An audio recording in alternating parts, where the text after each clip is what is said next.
Batman 142, written by Chip Zdarsky with art by Giuseppe Camuncoli, Andrea Sorrentino, who Eric doesn't really like, but I love, Stefano Nessi, Alejandro Sanchez, Dave Stewart, and Clayton Coles. So we have a year one Joker story. I have been on the record. Eric has a record. I've been on the record telling everybody that I don't think we need a Joker year one story. I said that the Joker is somebody that I think lessens when you know more.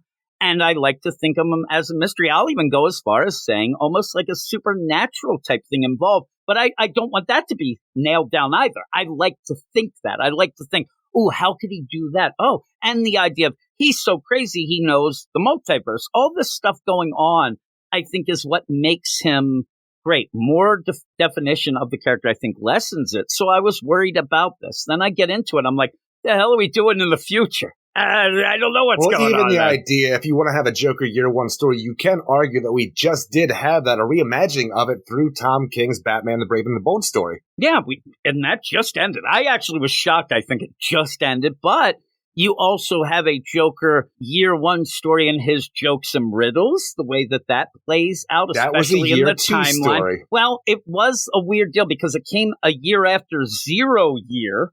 Because the Riddler was in jail for a year, so it kind of was. It's all wacky, Eric. And 0 year, while called 0 year, is still a reimagined year one. I know. That's what's weird about it. But again, none of these stories, whether you like them or not, I don't think that they elevate the character, because what ends up happening, because we have what I think is Frank Miller's definitive, whole Batman story that ends up being this. Even Batman in it throws everything off. The timeline gets all wacky. And when you get into this and throw in a future deal, I don't get it. Well, even the idea of throwing in a future deal, where in the far-flung future, Batman is coming to terms with something about the origin of the Joker, but also is dealing with pretty much like the bizarro city that we have going on in Jason Aaron's Action Comics right now, where everybody is being turned into a Joker. They're being Jokerized, and Batman has to figure out what's going on. While on top of that, Duke Thomas has been Jokerized and using his darkness powers to cover the entire city, and probably even further in all darkness. I'm like, this is the most anybody has used of Duke Thomas's powers, and the coolest way in my mind than anybody else. That's crazy, and we don't even see it here. We just have it mentioned. And so you say that I did a very non-spoilerific review of this on our YouTube channel, because I said even in that, I'll wait and me and you will talk about it in length and probably put that up as well. And when I talked about it, the idea that I'm like, I don't really want a year one story Joker stuff. And I get in, I'm like, why am I so interested in the future story, which then throws me off again that I don't want the year one. I want more of the future thing, because when you bring in But you Thomas also don't want powers, a future story in a year one. Well, exactly. It throws everything off. But I think that what is happening, especially as this begins and you end up having Batman kind of explaining, and a weird take of, this is the same material, this pill, it's the same material as the Red Hood wore when we first met. And I think it involves him where he does some, science-tician stuff with the Vatican. Science-tician stuff. We're going to end up in the future, him explaining how the past worked out combined with what he was told by the Joker in the jail cell. So I get it. But it throws me off because I want more of this future story that seems very interesting, especially because we don't get any Duke Thomas. I guarantee you that there is a large bunch of readers who are like, who's this Duke guy? Because we really haven't had him for a long time. I mean, he'll pop up in things and he'll be mentioned and whatnot, but not really centered in a story. It reminds me of how you would think of Wallace West, but we've had Wallace. He's in a Speed Force book right now. Not great, but he's there. Duke just gets lost. He gets left behind constantly. That I think and so when you see him pop up, part of me loved him. All of me loves it. Me and you like Duke. We want to see more of his power set. We want to see more of it. Even the idea that we're tying into the 0 hour story that Scott Snyder put out, which was Duke Thomas's, first introduction to Batman. Yeah, the 0 year. You got 0 hour on the mind. Did I say hour? I knew I was going to do that. We have, and that's what I like about it. But as I said in my review, and I think Gabe said it, Sus Gabe, he said it on his written review. The thing is, in my mind, you do a year one story to get people to jump on your book. Oh my God, a year one Joker, that's cool. Let me get involved. There's so many things in this that seem like they're prerequisite to actually know what's happening or get what's happening in the story, that it doesn't feel that way. And I agree with you. You have too much. It almost feels like an Emerald Knight that we have dealing with, or I'm sorry, Emerald Knight War Journal for Green Lantern, because there's so much homework to try to get into the story. Now you have to say, okay, you got to read 0 Year, which is weird because even when we have the idea of like, you have that classic, Killing Joke look of the Joker coming out of the vat of acid, and this like telling the original origin story of the Joker being the comedian version of himself, which I love. And then it's like, okay, we're going to take that as well as combine the 0 Year and what Bruce has been doing in the multiverse with Darwin and like the Red Mask of that Batman, the world without a Batman, who then goes throughout the multiverse making Jokers and can never be a Joker himself. And I'm like, you're doing too much, especially because you're adding the 0 Year aspect. Because when you go back and read Batman 0 Year, the Joker in that, the Red Hood, he has an entire organization of Red Hoods. He just happens to be Red Hood 1. You have Red Hood 525 of this numbered people, almost like their Adventure Brothers freaking just henchman character going on. Yeah. But when you have this, it's the idea when the Joker becomes the Joker, he's like, having these problems. He's narrating to himself the idea of being afraid. And even the idea of Batman it's a fearful thought for him. And I'm like, you go back and read 0 Year, that guy didn't fear anything. He loved the idea of this Batman, this vigilante that was keeping him on his toes. He didn't even get dropped in the vat of it. His ass felt like he jumped in that vat of acid and smiled the entire way down. He was a criminal mastermind who was more of a, agent of chaos to a degree, who was like so far removed from what you'd have in Alan Moore's Killing Joke, just the know-nothing dupe who was just like made to be the Red Hood, to be like this whole thing, the idea of the Red Hood.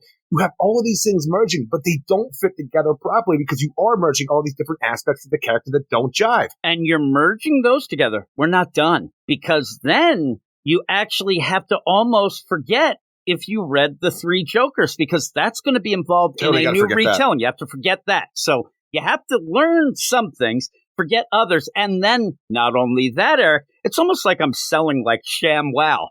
Don't act yet, because you also at points are going to have to have read there's more. The Batman the Night, because we end up getting, there's so much. But like I said, it's one thing to, and in this you also have little wink winks. You have what looks like it's art that could have been from the Arkham Asylum book, right? But you don't need to have read that to just, that's kind of a neat little thing of, if you have, you're like, oh, that's cool. Like you said, you get Killing Joke deal, but it's a little more than just that.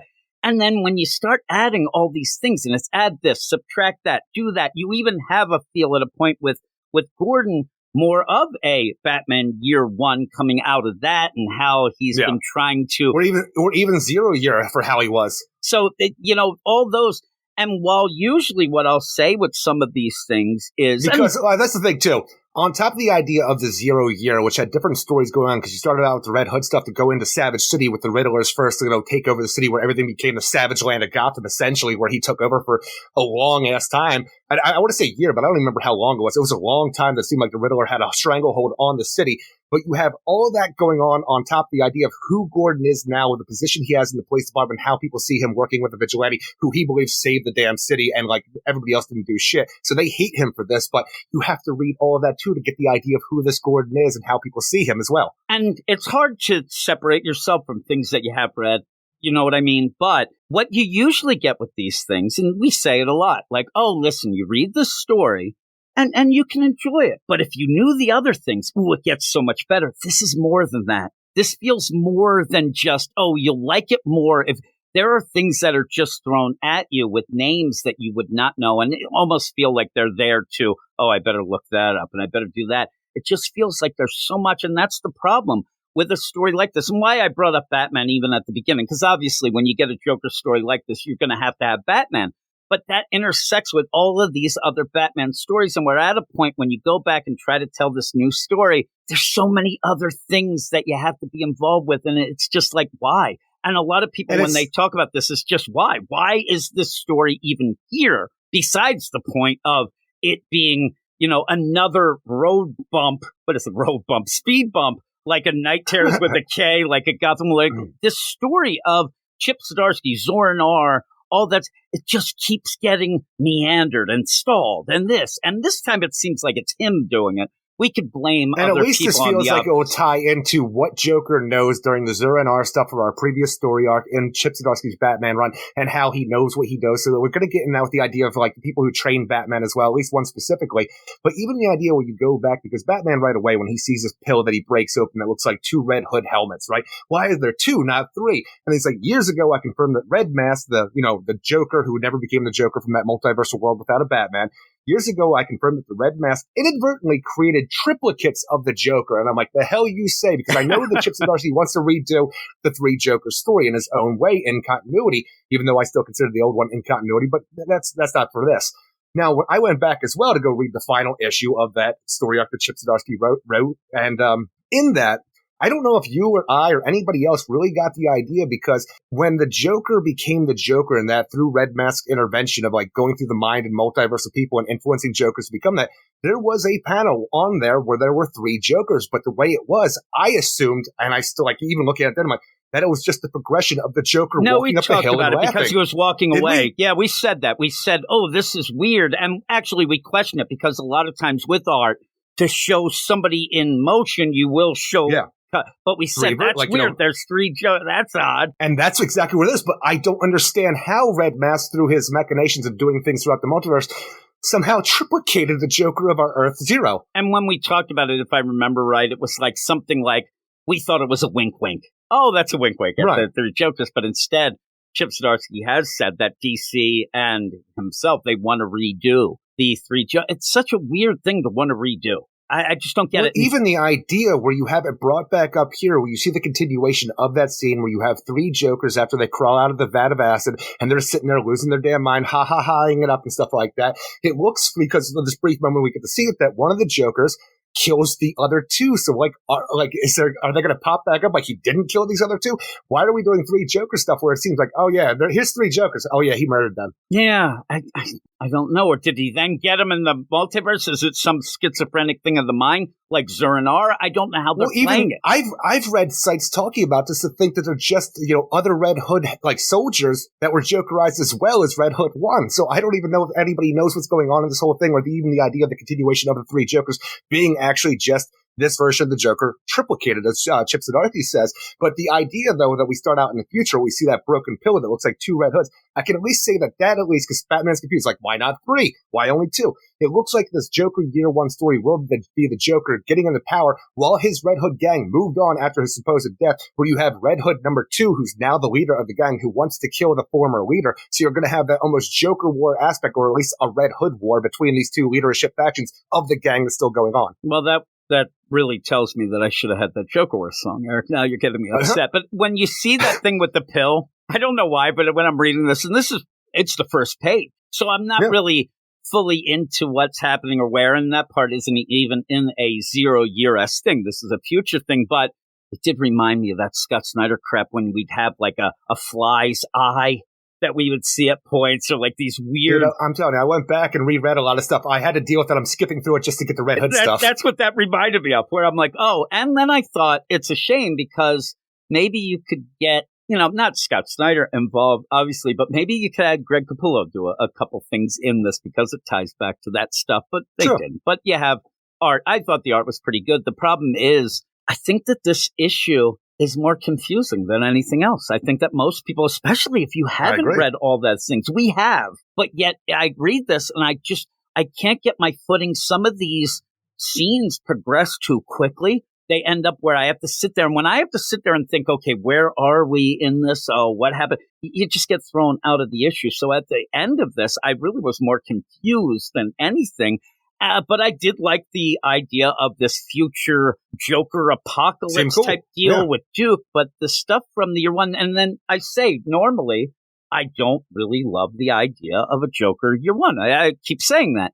I also don't know that I like that he was trained by the same people. Like, that starts to be more than just... Well, the only thing I agree. The whole thing about this by the end of this issue, where Dr. Daniel Captio shows up, who's one of the people that trained Batman, who's a doctor who works on reshaping the mind and controlling it, which allows you not to feel pain, like making sure that your mind is not sensing the pain that it's doing, so you can keep moving on. I still get the idea. I think we even talked about in Batman Night that this doctor could be the one because of his techniques of working through the mind and stuff like that and reshaping it, is the one that allowed Bruce Wayne to create the Zero-NR, personality in case his mind was ever taken over. So I can see that aspect tying into what Chip Zdarsky's doing in his other story right now that's putting on. And I think that Chip Zdarsky's trying to be very clever with a lot of these things. He's not trying to reveal, like I said, you might find out 3 Jokers ends up being 3 separate personalities of the Joker now to tie in with the Zora-NR failsafe, something like that. So you have the idea where he has his Red Hood personality, the Joker personality, and his Zora-NR Joker personality, possibly. It might be that. And whether or not that works out with the story, I don't know. That doesn't interest me that much, but it could.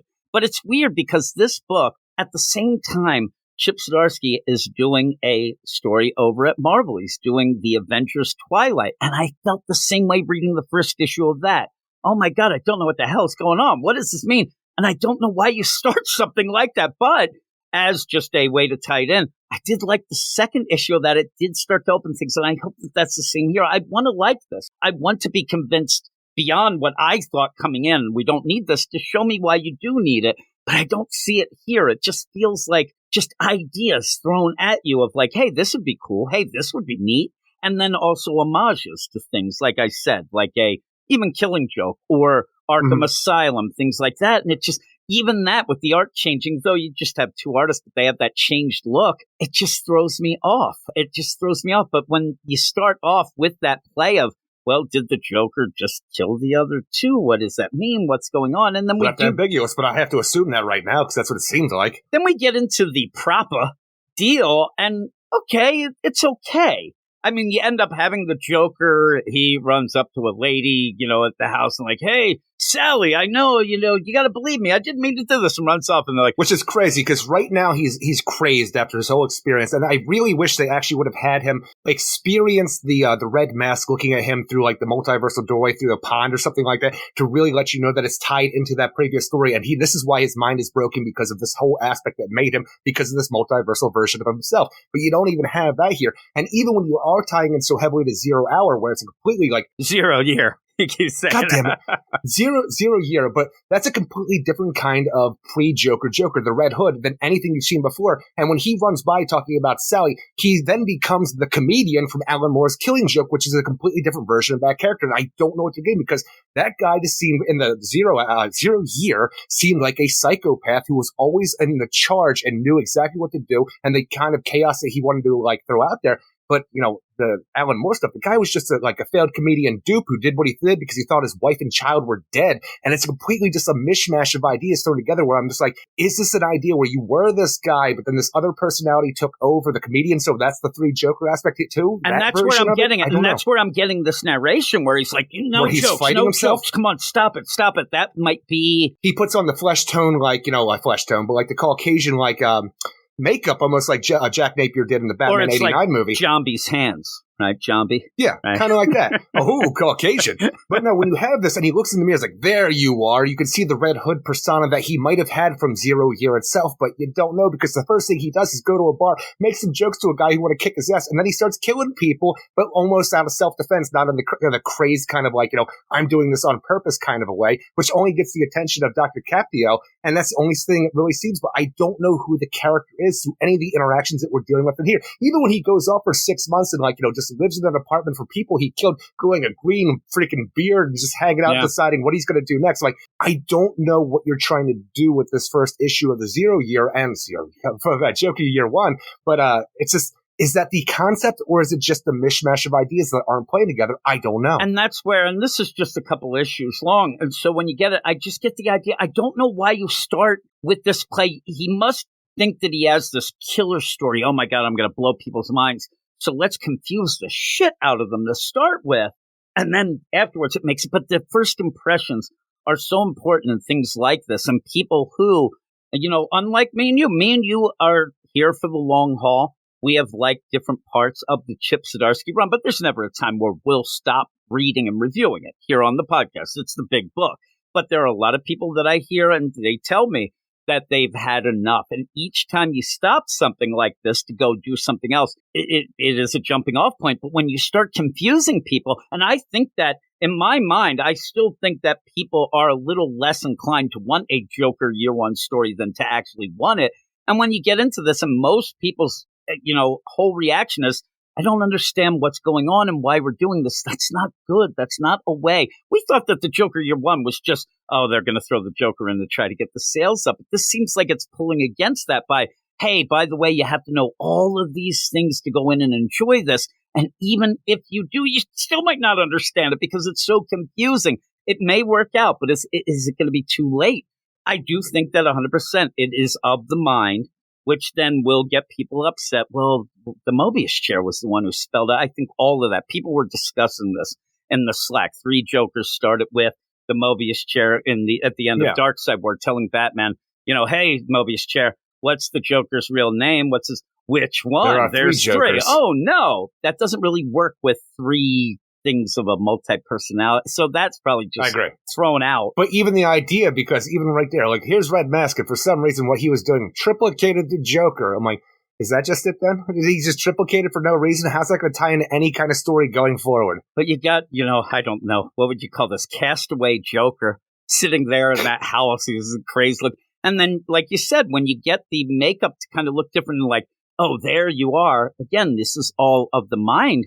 And when he's in that bar and he can't help himself from starting a fight, he is trying to not start the fight, but he can't help it. He's not fully. I do love his joke in this. The idea that this guy is talking in this bar and he's like, you're just going on and on. I know a great place. It's called On and On Anon. And I'm like, that's actually pretty good. I like that. On and on and on. I think it works better in writing than saying it out loud, but it is kind of cool. It's good.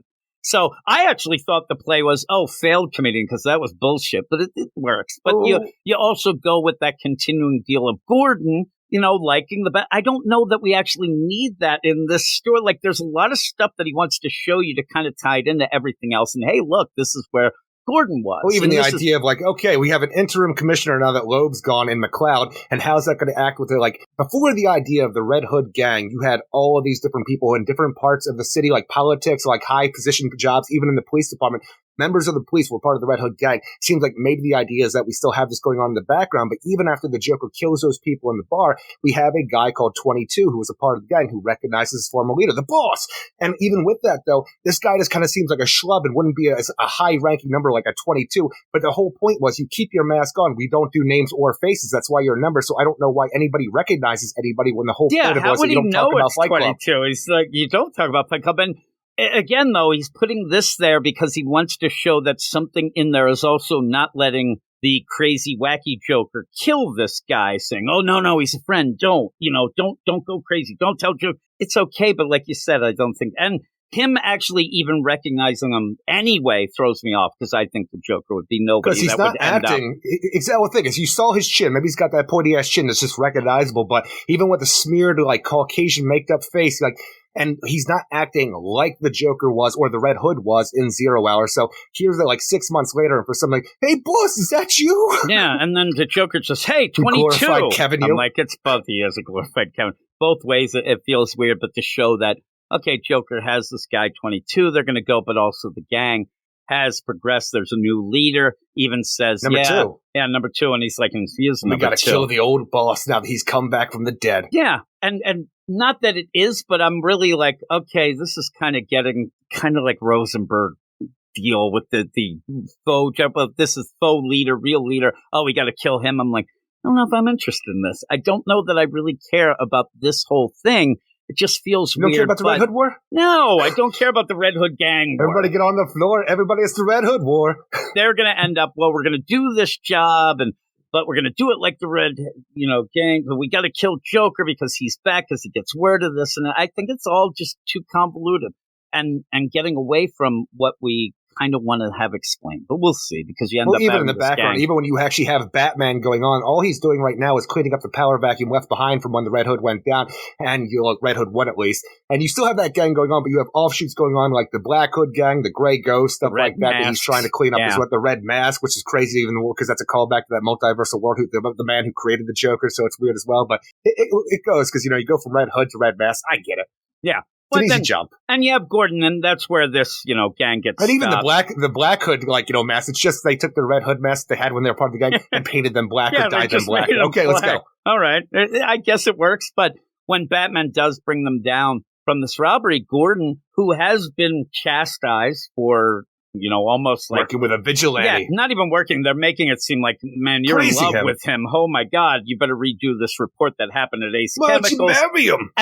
And then you get this other side deal of like, hey, you don't poke at a problem like Gordon, you solve it. You know what I mean? Wink, wink. I wanted the guy to be like, what do you mean, Chief? Get rid of him. What do you mean? Kill him. I don't know. I don't understand. It's a midnight golfer. Keep going.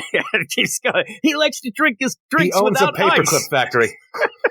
Oh, that's what you mean. But yeah, you even have that, and that again, that feels like what we always get in these type of stories. That was big in Batman Year One. They wanted to bring him down. He was that guy, and 0 Year. So you're doing that, but is that interesting to then have Gordon just there so he could say the Joker's dead, right? Joker's dead, right, Batman?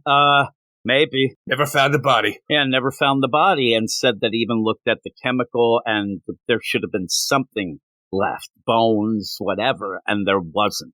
So maybe he is out there, and Gordon's just like, well, that kind of sucks. Like, that wasn't something that I knew about. Well, we then continue to see 22 and Joker walk around. 22 wants to get some crazy pizza, just so he could be separated for Joker to see Batman. Thinks he's after him. He's not. He wouldn't even recognize him at this point, and Joker runs away. He's afraid. Because he's scared. He's scared, Eric. I said it in my mind while I was reading it. I'm like, and that is just, again, okay, I get it. That's kind of neat. No, it's not, because I'm telling you, it doesn't act like that, because even when he walks off to a pond and he looks into his reflection, and I could see the idea that maybe this was the Red Hood one character that he was before the acid drops, talking about, like, I'm afraid of what we're going to do and stuff like that, and the Joker starts strangling his reflection in the pond. But no point anything in 0 Year that I looked at did I ever think that this guy was afraid of Batman or anything, because even his own leap into the acid, that was his own doing, almost to spite the Batman. So this idea of being scared feels so weird. Maybe the scared part is this other angle, another persona that came about afterwards, after he was cast away. I don't know. Honestly, I think it's just there to be the idea that we can have Dr. Captio come in and say, like, hey, look, if you're afraid, boy, you can't actually do anything with the chaos. You ain't an agent of chaos at all if you were scared. But I can teach you. I trained the Batman. I can teach you not to be scared. And that's why the Batman was trained. It was near the end of the training. Bruce went to him and he said, I'll teach you. They're falling out. And the big play was, he said, you can't strike fear if you're fearful yourself. That was his big play. I got to teach you to be cold. I got to teach you not feelings. It wasn't for Bruce. He even said at the very beginning, I don't think this is for me, but I'll kind of do it. Yeah. And they had a falling out. I just I swear, like, if you ever fight with your brother or whatever, when the Joker goes to strangle him, it's like that play where you like hide your neck by like crunching the deal, because Joker's trying to strangle him and can't do anything. He's trying desperately, and he's like, hey, I'll train you. And I just, the idea just on paper of, oh, the Joker was trained by the same, it doesn't work for me. It just doesn't work. It feels too, it just feels too like established, or too much of a thing there. I can understand that, but I can also get the idea through the reimagining of the people who trained Batman through Chip Zdarsky's Batman the Night, that with the falling out they had back then, I could see that him taking it personally and wanting to create a real, like, protege to his kind of teaching and stuff like that, to get back at the man who, like, betrayed him. But at this point, to recognize that it would be this guy who's afraid, and he was the Red, like, you have to jump to a lot of conclusions that he has come up with to do this, but I guess it works because he becomes a Joker.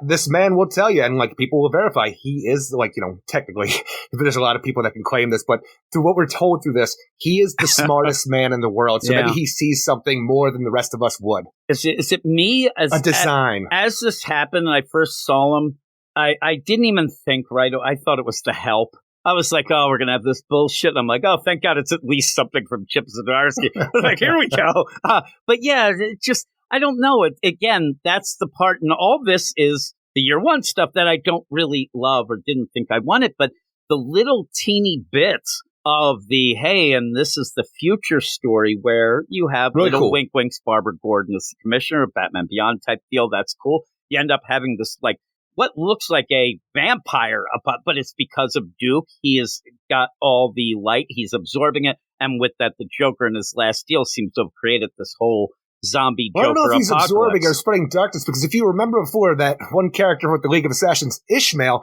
gave him darkness powers as well as light powers. He says, and his powers are absorbing all the light. That's why I just go by what they said. I like to imagine a shroud of darkness using that aspect of the power, because when you do get Duke Thomas after the Outsider story, it's like they always just talk about his light powers and like bring up the darkness power. And that's why I thought maybe the darkness power is kind of that now. We said they didn't really explain it fully, so if he's, instead of the light, he's absorbing all the light, and that's darkness. I thought it was kind of cool. And I thought, boy, that could have been a really cool, even like future Elseworlds. Even if it's not Elseworlds, you could have told a future story. It could have been a cool, like just a story that comes up in our future at some point or another in the next year or so. It could have been a really cool tale, even though we're all kind of sick of the Joker at this point. And you say that, and you're completely correct. I hate to say it. I don't like to say that you're correct, because this doesn't have to be the far future. It could just be now. It could be the next 2 hours. Like, all of a sudden, Duke's powers go wonky. And how cool of a thing to have where Duke all of a sudden becomes that big thing because his powers go wonky because he's infected by the Joker. The Joker goes after him because it's so funny to him, the idea that Duke has to deal with the idea that his parents were Jokerized. He could never do it. And what he does to cost the city, he Jokerizes Duke and uses his powers against the city, like in spite of Batman as well, to really get Batman's ire up. Yeah, I didn't even realize, because I guess Zach told me in Urban Legends they did end up curing Duke's parents. Yes, but they seem to have forgotten about the father. And in these screenshots he sent me, the mother looks like she's single and ready to mingle. She's hitting on everybody. I'm like, what happened to the dad? I mean, did they ever discuss her metagene powers? Because she was a big part of the whole thing, going into the metal back in, like, death metal. I don't know, but I doubt it. I fully doubt they're doing that. I think they just thought, we kind of got him. We got to get him unjokerized. Finally, wasn't she always hanging out with the Immortal Man before she went out, like, family and then crazy? It was part of the War of the Immortals that you were waiting for. Now, finally, they can go to the Fatburger, Jokerize their fries, and I won't be mad. Right? I won't be mad anymore. The idea that Duke was going to eat Jokerized fries while his parents were Jokerized is complete nonsense with Tom King. But back to this at the end, you finish with this, like, I'm like, why can't we do more of that? Like, that seems pretty cool. Seriously. And that's the weirdest thing. It's like a real Joker endgame, even though we had the endgame before. It is. It's like Joker the End. They have a bunch of those at Marvel. Like, you could do that. And why is that in a year one story? But why is that what I want? I'm like, this is blowing my mind here. But overall, I was just confused. Confused of why we have it. Confused of some of the concepts in there. But when we were talking, I'm kind of making a little more headway with it. But I still...